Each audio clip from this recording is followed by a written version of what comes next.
Uy, saan ka pupunta? Sa kanta lang, te. Papaload. Hindi pa pwedeng ipagpabukas yan? Gabi na, baka sarado na yung mga tindahan. Di pa naman siguro. Tsaka mabilis lang naman ako eh. Kano ba ka-importante yan? Parang sinisilihan yung puwet mo. Eh kasi, si Michael, 2 days na hindi ko makontak eh. Kapag tinitext ko, hindi nagre-reply. Pag tinatawagan naman, dead na. Alam mo, buti ka pa. Naaalala mo yung si Michael. Kaya mo siya tinitext. Eh siya, tingnan mo, hindi ka tinitext. Kasi hindi ka niya naaalala. Wow. Ganun ba yun? Oo. Dahil ang mga lalaki, kung talagang mahal ka niyan at pinapahalagahan ka, hindi pwedeng lumipas yung isang araw o yung isang magdamag na hindi ka nila kakamustahin o hindi sila magpaparamdam sa'yo. At pag kaya niyan na makalipas yung isang araw nang hindi ka iniisip, nako, kayang-kaya niyang mabuhay nang wala ka. Sigurado yun. Pangit naman nun. Eh, pero totoo. So, ibig mo sabihin, wala na kami ni Michael. Eh, nawawala nga, di ba?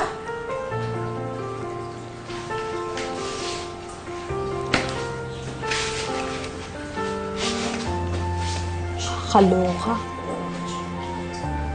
Wala man lang formal breakup. Wala man lang closure.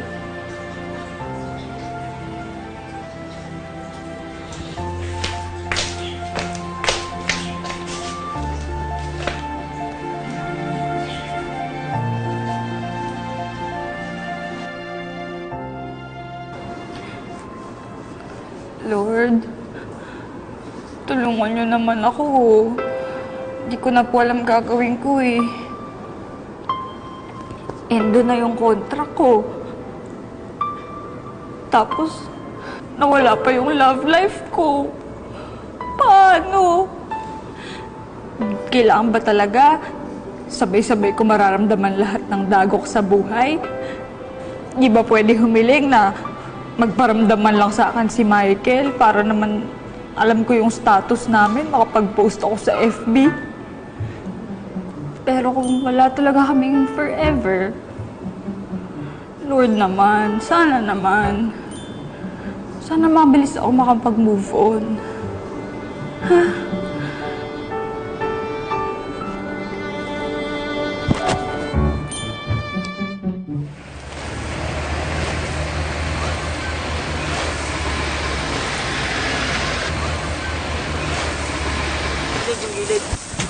Teka! Ako muna!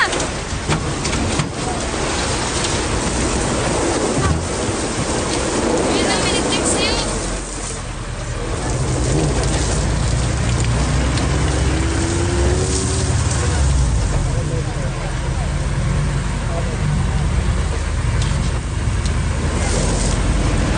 Hoy! Magnanakaw! Para! Gretchen! Hoy! Magnanakaw! Ibalik mo yung cellphone ko! Hoy! Magnanakaw! Hoy! Ibalik mo yung telepono ko! Hoy! Tulong! May nagnakaw ng telepono ko! Touch screen niyo!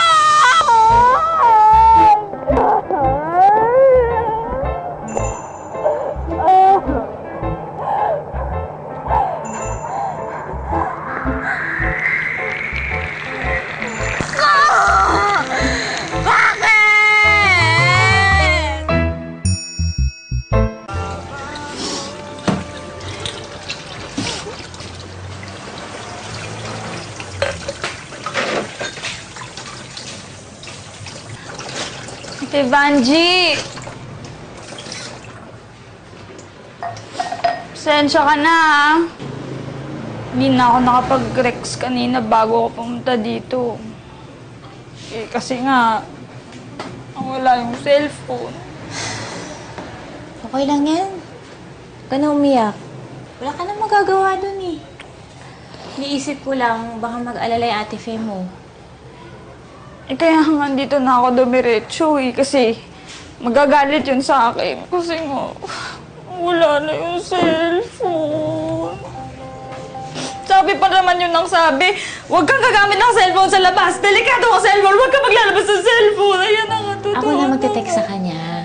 Dito ka na muna. Relax ka lang.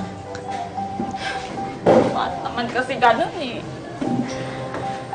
Nawala yung trabaho ko. Iniwan ako ni Michael. Tapos yung cellphone ko, pinagkaipon-iponan ko yun. Ang tagal kong nag-ipon para sa cellphone. Nawala din. Wena, ganyan talaga ang buhay. Ang problema, dumarating parang bagyo. Hindi yan pa isa-isa lang. Minsan, sabay-sabay, kala mo may party, kala mo may dilubyo. Ganun talaga. Alam ko na, mag-inuman tayo. Para kahit sandali lang makalimutan mo yung problema mo. Hindi, Ate Vanjie. Hindi ako marunong. Tutungga lang, di marunong. Kaya mo yun. Hindi nga talaga. Ayoko uminom. Hindi nga, sige na. Kaya mo yun, promise. Magugustuhan. Hindi ko yung magugustuhan. Wag, Konti lang. wag mo na akong turuan. Hindi talaga ako umiinom. Cheers!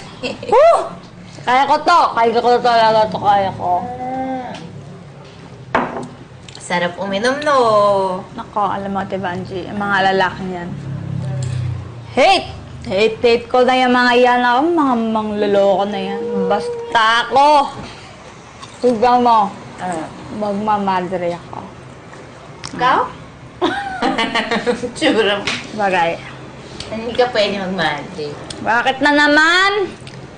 Kasi walang madre lasengga. Lasengga ba? Lasengga? Ngayon nga. Mami, ikaw mo gusto. Ikaw ikaw masyado kang nega. Kaya ang mga snatcher, mga lalaki yun, mga nega kayo lahat. Mga... Oh. Uy!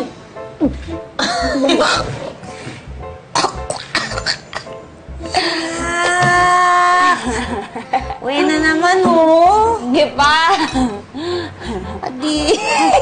Kadiri ka. Ano to? Tama ka na. Sobra na. Hala, lakas mo ah. Wow! Edi wow! Ikaw na, madre!